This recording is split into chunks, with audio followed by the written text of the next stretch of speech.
فرماتے ہیں کہ جو بندہ میرے مدرسے سے گزرا ہے نا، اللہ تبارک و تعالیٰ اس پر بھی کرم فرمائے گا قیامت والے دن۔ ہم نے اپنی ذات پر اللہ تعالیٰ کی حاکمیت مطلقہ کو نافذ نہیں کیا بھائی۔ حاکمیت مطلقہ جو ہے نا وہ ہم اپنے نفس کے لیے مانتے پھرتے ہیں۔ انسان کا مطلب کیا ہے؟ انسان اپنی اوقات کو پہچانے اور رب تعالیٰ کی عظمت کو پہچانے، تبھی انسان بن کے رہے گا۔ آج جو لوگ کہتے پھرتے ہیں انسانیت، ان کی ساری انسانیت جو ہے صرف کیمرے کے آگے ہے۔ ان کو یہ کسی نے کیوں نہیں بتایا یار گلی میں اللہ تعالیٰ کے اسماء شریفہ پڑے ہوتے ہیں، قرآن کی آیتیں گلی میں گری ہوتی ہیں، وہ اٹھا کے پھر دعا کرو یا اللہ یہ میں نے تیرے نام کو اونچا کیا ہے، تو میرے نصیب کو اونچا کر دے، یہ دعا کیوں نہیں کرتے؟ ان اللہ یأمر بالعدل والاحسان وایتاء ذی القربى وینہی عن الفحشاء والمنکر والبغی یعظکم لعلکم تذکرون۔ جیسا کہ آپ کے سامنے اللہ تبارک و تعالیٰ کے ساتھ بغاوت کی ایک صورت، اللہ تعالیٰ کی حاکمیت مطلقہ کا انکار کرنا یا حاکمیت مطلقہ کا اپنے لیے دعویٰ کرنا بیان کی گئی تھی۔ یہ ذہن میں رہے کہ اللہ تعالیٰ کی حاکمیت مطلقہ کا انکار ہو یا پھر اللہ تعالیٰ کی حاکمیت مطلقہ پر ڈاکہ ڈالنا ہو، یہ دونوں صورتیں جو ہیں یہ خود شرک کے نیچے مندرج ہوتی ہیں۔ سب سے بڑی بغاوت جو ہے اس کائنات میں خالق اور مالک کے ساتھ وہ شرک کی ہے۔ کون سی ہے؟ شرک کی ہے۔ اللہ تعالیٰ کی ذات میں، صفات میں، افعال میں کسی بھی طرح، کسی بھی صورت میں کسی کو شریک ماننا یا خود کو شریک ماننا ہے جی، چاہے وہ اعلانیہ ہو، زبان سے ہو، قول سے ہو، کال سے ہو، حال سے ہو، کسی بھی طرح ہو، یہ اللہ تبارک و تعالیٰ کے ساتھ کھلی بغاوت ہے۔ ایسا بندہ جو ہے وہ باغی ہے رب تبارک و تعالیٰ کا۔ جیسے مثال کے طور پر یہ ملک پاکستان ہے، یہاں پہ وزیر اعظم ایک ہی ہوتا ہے نا کہ دو ہوتے ہیں؟ یہاں کو بندہ کھڑا ہو کہ ہے جی یہ وزیر اعظم جو ہے اس کے ساتھ ایک وزیر اعظم اور بھی ہے، ہم اسے مانتے ہیں، تو بتائیں یہ برداشت کریں گے؟ کبھی برداشت نہیں کریں گے۔ چیف جسٹس ایک ہوتا ہے، آرمی چیف ایک ہوتا ہے، یہ سارے کے سارے ایک ہی ہوتے ہیں۔ کوئی بندہ کھڑا ہو کہے جی میں اس کی جگہ ہوں، تو یہ فوراً کہیں گے بھائی یہ تو باغی ہے، اس نے تو بغاوت کر دی ہے۔ تو اب نعوذ باللہ من ذالک جو رب تبارک و تعالیٰ کے مقابلے میں آ جائے۔ یہ باہر سڑکوں پہ آپ روڈوں پہ دیکھتے ہیں نا، وہاں کون رکھتے ہیں، کیا رکھتے ہیں؟ کون رکھتے ہیں یہ لوگ۔ تو کوئی بندہ کھڑا ہو کے وہاں جا کے کون ہٹا کے دوسری جگہ کون رکھ دے، یہ برداشت کریں گے اس کو؟ کیوں؟ یہ کہیں گے اس نے کار سرکار میں مداخلت کی ہے۔ کیا کیا ہے؟ کار سرکار میں، یہ حکومت کا کام تھا، یہ حکومت جہاں چاہے کون رکھ دے۔ اب بتائیں کون کی کیا حیثیت ہے؟ کوئی ہے حیثیت؟ تو اس کو کار سرکار میں مداخلت قرار دیا جائے گا۔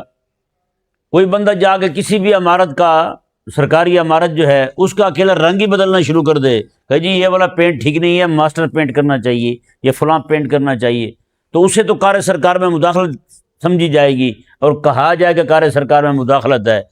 تو بتائیں جہاں خالق اور مالک عز و جل کی زمین پر ہیں جی، اس کے سامنے ہی لوگ پتھر کی مورتیوں کو لا کے خدا تعالیٰ کے برابر قرار دے دیں، بتائیں وہاں خاموشی ہے، وہاں کو بولتا ہی نہیں۔ یہاں ایک کون آگے پیچھے کر دے تو بندہ باغی ہے، وہاں بندہ رب کے مقابلے میں پتھروں کو لے آیا ہے، تو وہ باغی کیوں نہیں بھائی؟ سمجھایا نہیں سمجھایا؟ تو یہ اللہ تبارک و تعالیٰ کی ذات میں، اس کی صفات میں کسی بھی طرح کسی کو بھی شریک سمجھنا، یہ دنیا جہان کی سب سے بدترین بغاوت ہے، اور وہ بھی رب تبارک و تعالیٰ کے ساتھ، رب تعالیٰ کے ساتھ بغاوت ہے۔ اور یہ وہ بغاوت ہے جس کو ٹھنڈے پیٹوں برداشت کیا جاتا ہے، ٹھنڈے پیٹوں برداشت کیا جاتا ہے۔ وہ عاجزی، وہ انکساری جو بارگاہ عز و جل میں ہونی چاہیے وہ لوگوں کے لیے، جو ڈر اللہ تبارک و تعالیٰ کی بارگاہ کا ہونا چاہیے وہ اللہ تعالیٰ کے لیے نہیں ہے، وہ لوگوں کے لیے، لوگوں سے ڈرتے پھرتے ہیں، ہے یا نہیں ایسا؟ بتائیں یہ ساری چیزیں، یہ میں صرف نشاندہی کر رہا ہوں، وگرنہ اس پہ گفتگو کی جائے تو بڑی لمبی چوڑی گفتگو ہو اس بات پر کہ کس کس معاملے میں کس کس طور پر کس کس صورت میں ہمارے لوگوں نے نعوذ باللہ من ذالک رب تبارک و تعالیٰ کے ساتھ بغاوت کر رکھی ہے نا. آج بتائیں نا، میں اکثر یہ بات کرتا ہوں، جس طرح ہماری دعائیں مزارات پہ قبول ہوتی ہیں ویسے ہماری دعائیں مسجد پہ قبول ہوتی ہیں؟ بتائیں، ہوتی ہیں؟ جس طرح مزاروں پہ لوگ جاتے ہیں سفر کر کے دعا قبول کروانے جا رہے ہیں، ویسے مسجد کی طرف سفر کر کے آتے ہیں لوگ. میرے آقا صلی اللہ علیہ وآلہ وسلم نے مدینہ منورہ میں جتنی بھی جگہیں بتائی ہیں وہ مسجدیں بتائی ہیں.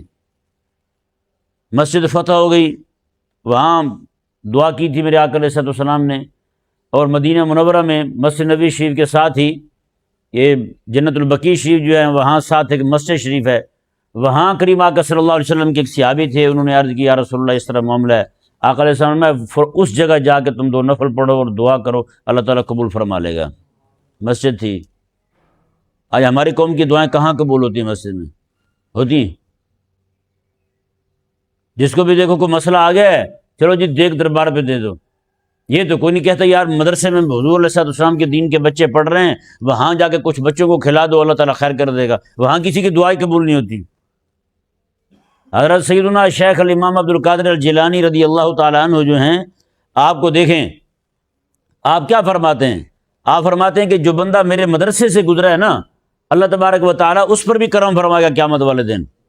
گزرنے سے مطلب مراد یہ نہیں کہ ایسے آیا اور گزر کے چلا گیا، مطلب یہ ہے کہ جو یہاں آ کے پڑھا ہے ہمارے پاس، یا پڑھنے کے لیے آیا ہے، یا پھر پڑھنے والوں کی خدمت کرنے کے لیے آیا ہے، یا یہاں بیٹھ کے کچھ 4 دن اللہ اللہ سیکھنے کے لیے آیا ہے، آپ فرماتے ہیں اللہ تبارک و تعالیٰ قیامت والے دن اس پر بھی کرم فرما دے گا. تو بتائیں وہ مدرسہ جو ہمارے لیے نجات کا سبب تھا، آج اس کی بات ہی کہیں نہیں. وہ مسجد جو اللہ تبارک و تعالیٰ کا گھر تھا، کسی بھی مسجد کے باہر آج تک میں نے نہیں ویسے لکھا ہوا پڑھا مرکز انوار و تجلیات. کبھی پڑھا ہے؟ آپ نے کبھی پڑھا ہو؟ یہاں کوئی بھی پیر چاہے وہ اس کو استنجے کے آداب کوئی پتہ نہ ہو، وہ مر جائے نا اسی قبر پہ یہی لکھا جاتا ہے مرکز انوار و تجلیات. ہاں یہاں جو ہے وہ انوار و تجلیات برس رہی ہیں. یہاں پہ بابا فرید رحمہ اللہ کا ایک ٹبہ مشہور ہے، دادا صاحب رحمہ اللہ کے مزار شریف کے ساتھ نا وہ ٹبہ مشہور ہے، بہت اونچا بڑا زبردست گنبد بنا ہوا ہے. کہتے ہیں یہاں پہ بابا فرید رحمہ اللہ ایک بار بیٹھے تھے. بتائیں، یا جہاں پہ بابا فرید رحمہ اللہ ایک بار بیٹھے ہیں اس جگہ کی اتنی قدر ہو، وہاں پہ گنبد بنا دی جائے، لوگ جا کے چڑھاوے دیں، بریانی پکا پکا کے پلاؤ زردے بنا کے بانٹیں، اور جہاں اللہ تبارک و تعالیٰ کا قرآن پڑھو، قرآن کی آیتیں لکھ لکھ کے گلی میں گندی نالیوں میں پھینک رہے ہوں، بتائیں ان کا کیا حال ہوگا پھر؟ پتہ نہیں ان کو سمجھ نہیں آتی. ان کو یہ تو دعا کرتے ہیں جا کے بابا فرید کے ٹبے پہ جا کے دعا کریں گے قبول ہوگی. ان کو یہ کسی نے کیوں نہیں بتایا یار گلی میں اللہ تعالیٰ کے اسماء شریفہ پڑے ہوتے ہیں، قرآن کی آیتیں گلی میں گری ہوتی ہیں، وہ اٹھا کے پھر دعا کرو یا اللہ یہ میں نے تیرے نام کو اونچا کیا ہے تو میرے نصیب کو اونچا کر دے. یہ دعا کیوں نہیں کرتے؟ بتاتے تو نہیں ہے نا، ہم کسی کو بتاتے ہیں کسی کو. تو یہ بھی بہت سارے معاملات ہیں، بہت ساری باتیں. ہماری قوم ایسی ہے، ان کو جس طرف لگا دیا جائے بس لگا دیا جائے. ٹھیک ہے، اتنا عرصہ جناب بس، کیونکہ فضائل ہی وہی سنایا گیا نا. جاہل پیروں کے فضائل سنائے گئے ہیں، جاہل پیروں نے یہی بتایا کہ جو کچھ ملنا ہے آپ کو یہیں سے ملنا ہے بس، اور کہیں سے کچھ نہیں ملنا. تو اللہ تبارک و تعالیٰ کی بارگاہ کے ساتھ جو کھلی بغاوت ہے، اس کی بہت ساری صورتیں ہیں اللہ تعالیٰ کی بارگاہ سے دور کرنے کی. ہمارے ایک بزرگ عالم دین ہے، انہوں نے لکھا ہے، انہوں نے کہا کہ موجودہ دور کے اندر اللہ تعالیٰ کی بارگاہ سے دور کرنے میں سب سے بڑا ہاتھ اس دور کے پیروں کا ہے. یہ میں اپنی بات نہیں کر رہا، ایک بہت بڑے عالم ہیں، انہوں نے لکھا ہے. ہاں جی، انہوں نے وہ چیزیں لکھی ہیں جو اللہ تعالیٰ سے دور کرنے والی ہیں، ان میں سب سے بڑا نام جس کا دیا ہے وہ ان پیروں کا دیا ہے. بتائیں، آپ خود ہی دیکھ لینا یار، مسجد میں لوگ زیادہ آتے ہیں یا پیر کے عرس میں زیادہ آتے ہیں؟ تو رب تعالیٰ سے دور کرنے والے لوگ زیادہ ہوئے نا. سمجھ سے باہر بات ہے. پھر بھی ہمارے لوگوں کو اگر عقل نہ آئے تو پھر کیا کہہ سکتے ہیں؟ تو اللہ تعالیٰ کی بارگاہ سے بغاوت کی جو صورتیں ہیں، ان میں جیسے مثال ابھی جیسے میں نے اب مثال دی آپ کے سامنے کون ہٹانے کی. باہر سڑک پر کوئی بندہ کون اس طرف لگی ہوئی ہے کو اٹھا کے اس طرف لگا دے تو الجھ پڑیں گے اس کے ساتھ، ہے یا نہیں؟ ابھی میں ہسپتال گیا ہوا تھا 2 دن پہلے، کل پرسوں والے دن جب ہسپتال میں گیا ہوں وہاں پہ لکھا ہوا تھا، آپ حیران ہوں گے، لکھا ہوا تھا جناب عملے میں سے کسی ایک کے ساتھ جھگڑنا ناقابل ضمانت جرم ہے۔ کون سا؟ ناقابل ضمانت جرم ہے، یعنی کہ ہسپتال کے عملے میں سے کسی ایک کے ساتھ جھگڑنا یہ ایسا جرم ہے جس کی ضمانت ہی نہیں ہو سکتی بھائی، ایسا جرم ہے۔ یہ انہوں نے الفاظ لکھے تھے، میں نے نہیں لکھے۔ تو اب بتائیں جو بندہ خود رب سے لڑ پڑے، رب سے الجھ پڑے، اس کا کیا بنے گا؟ یہ حدیث پاک میں آپ کو سنانے لگا ہوں، یہ مسلم شریف میں اور سنن ابی داؤد میں حدیث پاک ہے اور حدیث قدسی ہے۔ راوی اس کی حضرت ابو ہریرہ ہیں، میرے آقا صلی اللہ علیہ وسلم نے ارشاد فرمایا الکبریاء ردائی والعظمۃ ازاری۔ اللہ نے فرمایا کہ کبریائی جو ہے نا، بڑا پن، بڑائی جو ہے، رب نے فرمایا کہ وہ میری چادر ہے، وہ میری چادر ہے، اور فرمایا کہ اور عظمت جو ہے، یہ بھی بڑائی کے لیے بولا جاتا ہے، اور عظمت جو ہے فرمایا کہ ازاری، یہ میری ازار ہے۔ یہ الفاظ جیسے ہیں ویسے بیان کر رہا ہوں، یہ میری ازار ہے۔ تو فرمایا کہ فمن نازعنی واحدا منہما، بس جو کوئی بندہ مجھ سے ان دونوں میں سے کوئی ایک شے بھی چھیننے کی کوشش کرے گا، بتائیں۔ اب دیکھیں اللہ تبارک و تعالیٰ نے یہ 2 چیزیں بیان کر کے، کبریائی اور عظمت، ان 2 چیزوں کو بیان کر کے اللہ تبارک و تعالیٰ نے، اور ان دونوں کو تشبیہ کس کے ساتھ دی ہے؟ یہ قمیض ہے نا میں نے پہنی ہوئی، اس قمیض میں کسی کو شریک کر سکتا ہوں؟ مگر کسی کو شریک کروں، کہوں یا چلو تم بھی گھس جاؤ، وہ کوئی گھسے گا اس قمیض کے اندر تو بتائیں پھر نہ وہ رہ پائے گا نہ میں رہ پاؤں گا، کوئی رہ پائے گا؟ نہیں رہ پائے گا۔ اللہ تبارک و تعالیٰ نے عظمت کو اور کبریائی کو، ایک کو چادر کے ساتھ میں تشبیہ دی ہے اور دوسری کو ازار کے ساتھ تشبیہ دی ہے۔ میں الکبریاء فرمایا کہ الکبریاء ردائی والعظمۃ ازاری، فرمایا جس طرح کوئی بندہ اپنی چادر میں اور اپنی ازار میں کسی کو شریک نہیں کر سکتا نا، کوئی بندہ شریک نہیں ہو سکتا، میں جب تم انسان ہو کہ اپنی چادر میں اور اپنی ازار میں کسی کو شریک نہیں کرتے ہو، کوئی تمہارا شریک نہیں ہو سکتا۔ اللہ تبارک و تعالیٰ نے فرمایا کہ یہ عظمت اور یہ کبریائی جو ہے یہ میرے لیے چادر کی طرح ہیں۔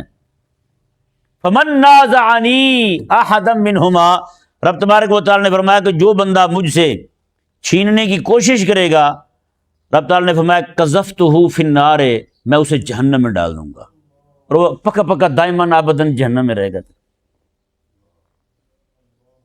بتائیں، جہاں پہ صرف یہ ہو کہ عظمت اور کبریائی، عزت اور کبریائی جو ہے یہ کو چھیننے کی کوشش کرے، یعنی اپنے لیے دعویٰ کرے جیسے رب تبارک و تعالیٰ کی عظمت اور شان ہے، تو وہ بندہ تو جہنم جائے۔ تو جو بندہ اللہ تبارک و تعالیٰ سے حق الوہیت چھین کر کے پتھروں کی مورتیوں کو دیتا پھرے، اس کا کیا بنے گا؟ بتائیں، وہ کہاں گرے گا؟ اس کو کیسے چھوڑا جائے گا بھائی؟ جو کار سرکار میں مداخلت دے، جو ہسپتال کے عملے کے ساتھ لڑائی بھڑائی کرے، الجھ پڑے، انہوں نے یہ بھی نہیں لکھا تھا کہ کوئی زخمی کر دے، کسی کو مار دے، نہ، کہا کہ جو الجھے گا یہ ناقابل ضمانت جرم ہے۔ بتائیں رب تبارک و تعالیٰ کے اللہ تعالیٰ نے اسے فرمایا نازعنی، جو مجھ سے چھیننے کی کوشش کرے گا، مجھ سے چھیننے کی کوشش کرے گا۔ اب بتائیں رب تبارک و تعالیٰ سے کون چھین سکتا ہے؟ کوئی شاید چھین سکتا ہے؟ دعویٰ تو کر سکتے ہیں نا، یہ لوگ دعویٰ کر بھی رہے ہیں جیسے اللہ تعالیٰ کے علاوہ کوئی معبود ہو ہی نہیں سکتا۔ لا الہ الا اللہ کا مطلب ہی یہی ہے، کوئی معبود ہو ہی نہیں سکتا۔ لوگوں نے تو بنا رکھے نہیں بنا رکھے ہیں، پتھروں کی 36 کروڑ سے زائد معبود آپ کے پڑوس میں ہیں، 36 کروڑ سے زائد بت، مورتیاں، کو کسی شے کی، کو کسی شے کی، کو کسی شے کی۔ بتائیں اس سے بڑی گستاخی اللہ تبارک و تعالیٰ کی کیا ہوگی؟ اس سے بڑھ کر بغاوت رب تعالیٰ کے ساتھ اور کیا ہوگی بھلا؟ بتائیں اللہ تعالیٰ کی حکومت کس کی بھلا؟ یہ 2 دن میں نے مسئلہ آپ کے سامنے بیان کی نا، حاکمیت مطلقہ کا مالک کون ہے؟ اللہ ہے، لیکن ہم نے پوری دنیا کے اندر حکومت کس کو دے رکھی ہے؟ بتائیں؟ ہم نے تو اپنی ذات پر اللہ تبارک و تعالیٰ کو حاکم مطلق نہیں مانا. کسی کو داڑھی کا کہہ دیں او یہ فلانا، پردے کا کہہ دیں او یہ فلانا مسئلہ ہے. ہم تو اپنی من مانی پہ تلے ہوئے ہیں. ہم تو اپنی مرضی کو رب تبارک و تعالیٰ کے مقابل لائے کھڑے ہیں. اپنی مرضی کو رب تعالیٰ کے مقابل لائے کھڑے ہیں. بیٹھے ہوئے ہیں گھر میں، نماز نہیں کچھ من مانی. اللہ تعالیٰ نے اسی چیز کو فرمایا ارأیت من اتخذ الہہ ہواہ، میں کہ حبیب آپ نے اس بندے کو نہیں دیکھا جو اپنی خواہش کو ہی رب بنا کے بیٹھا ہوا ہے. اپنی خواہش کو رب بنا کے بیٹھا ہوا ہے. یعنی رب کا حکم یہ ہے کہ ایسے کرو، اطاعت تو رب کی ہوتی ہے، فرما برداری تو رب تعالیٰ کی ہوتی ہے. نبی علیہ السلام کی فرما برداری بھی اس لیے ہے کہ رب تعالیٰ کے بندے ہیں، رب تبارک و تعالیٰ کے حکم سے ہمیں اطاعت کا فرما رہے ہیں. من یطع الرسول فقد اطاع اللہ. اور اللہ کے علاوہ کس کی اطاعت ہو سکتی ہے بھلا بتائیں؟ آج جتنے بھی لوگ ہیں پورے دن کے اندر 24 گھنٹے کے اندر اپنا حساب کریں، پورے دن میں اللہ تبارک و تعالیٰ کا کون سا حکم مان رہے ہیں بتائیں؟ مہمان بیٹھے ہوئے ہیں نماز چھوڑ دی، دوست بیٹھے ہوئے ہیں نماز چھوڑ دی. اللہ تعالیٰ کے احکامات چھوڑنا تو بالکل آسان ہے، لیکن اپنے نفس کی خواہش کو چھوڑنا وہ بڑا مشکل ہے ہمارے لیے. تو اللہ تعالیٰ کے حکم کے مقابلے میں ہم کسے لائے ہیں؟ اپنی من مانی کو، اپنی مرضی کو، اپنے من کو، اپنی خواہشات کو رب تعالیٰ کے مقابلے میں لے آئے ہیں. تو حاکمیت مطلقہ جو ہے ہم نے رب تعالیٰ کے لیے تو ایک دن مانی کو نہیں. حاکمیت مطلقہ ہم نے اپنے نفس کی مانی ہے، بھائی شیطان کی مانی ہے، باقی سارے لوگوں کی مانی ہے. ہم نے حاکمیت مطلقہ ایک رب تعالیٰ کے لیے نہیں مانی. ہم تو شرک اور کس بلا کا نام ہوتا ہے پتہ ہے نا؟ آج جو کہتے ہیں جی ہم شرک سے پاک ہے، شرک اور ہوتی کیا شے بلا؟ اللہ تبارک و تعالیٰ نے اپنی خواہشات کی پیروی کو بھی شرک قرار دیا ہے. ارأیت من اتخذ الہہ ہواہ، میں آپ نے نہیں دیکھا اس بندے کو جو اپنی خواہشات کو ہی الہ بنائے بیٹھا ہے؟ اور شرک کس بلا کا نام ہے یار؟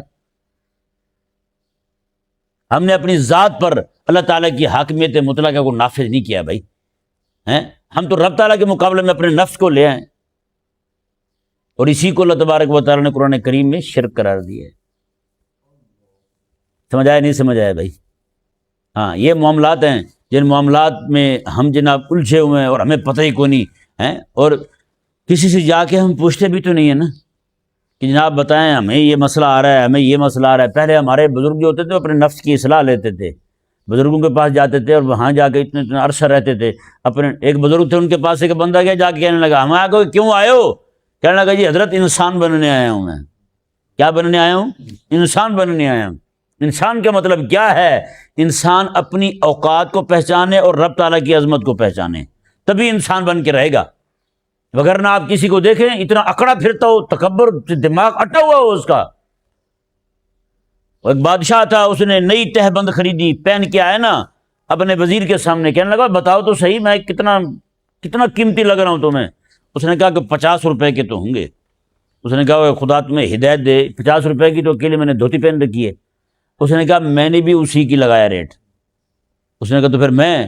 اس نے کہا تم تو اپنے لیے وہ دعوے کرتے پھرتے ہو جو اللہ تعالیٰ کی شان کے لائق ہیں. تم تو انسان ہو ہی نہیں، تم تو انسان ہی کوئی نہیں ہو. اپنے آپ کو تو تم نعوذ باللہ من ذالک خدا مانتے پھرتے ہو. انا ربکم الاعلیٰ کا نعرہ تمہارا نفس لگا رہا ہے. تو پھر کس منہ سے کہتے ہو کہ تمہاری بھی کوئی قیمت ہے؟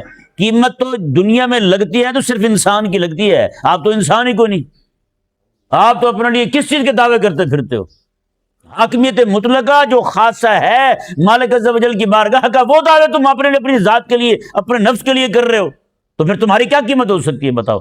قیمت اگر دنیا کائنات میں کسی کی ہے تو وہ صرف انسان کی ہے. وہ کہا کہ حضرت انسان بننے آیا ہوں. میں ہاں رہو، بنا دیں گے. سمجھ آئے نہیں سمجھ آئے؟ تو یہاں معاملات بھائی دیگر گوں ہیں. بات وہاں تک پہنچ چکی ہے. ہم میں سے بتائیں نا، گھر میں جناب کوئی بندہ کہہ کے جائے جناب بھنڈیاں پکا دیں، آپ واپس آئیں تو کدو شریف پکے ہوں، بتائیں کیا ریئیکٹ ہوگا؟ رد عمل تو سمجھ آ رہا ہے نا کیا ہوگا؟